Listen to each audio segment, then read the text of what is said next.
নিজামী মুজাহিদ সাহেবেরা মন্ত্রী হিসেবে সর্বশেষ যখন সম্ভবত 2006 বা 2007 মন্ত্রী ছিলেন, বলেন তো তার কয় বছর পর তাদেরকে ফাঁসি দেওয়া হইল? তাদের মন্ত্রণালয়ে একটা পয়সার দুর্নীতি বের করতে পারে নাই, তাদের সন্তানরা তাদের জানাজাটা পর্যন্ত করতে পারে নাই। প্রথম আলোর প্যারালাল কাছাকাছি একটা পত্রিকা কি আমরা দাঁড় করাইতে পারছি? হবে। আমাদের অনেকগুলো প্রতিষ্ঠান লাগবে, আমাদের আর্থিক যোগ্যতা অর্জন করতে হবে। ইনসাফ যদি রাষ্ট্রে কায়েম হয়ে যায় তাহলে 80% ইসলাম তো এমনিতেই কায়েম হয়ে যায়। বাংলাদেশের ইসলাম এবং মুসলমানকে বাঁচাইতে হইলে আমাদেরকে তুমুল যোগ্যতা অর্জন করতে হবে। এই চট্টগ্রামের সন্তান হাবিলদার রজমালির নাম কেউ বলে না, ইতিহাস থেকে নাই করে দিয়েছে। আপনারা তার নাম শুনেছেন?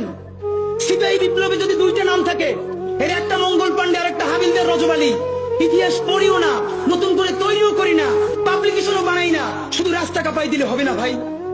হাবিলদার রজমালি এই ব্রিটিশদের বিরুদ্ধে পার্বত্য অঞ্চলে যুদ্ধ করতে করতে পার্বত্য চট্টগ্রামের ঘোড়া নিয়ে ঢুকে গেছে।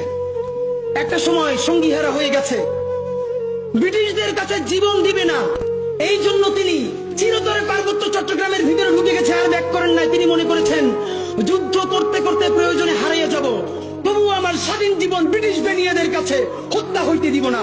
সেই হাবিলদার রজমালি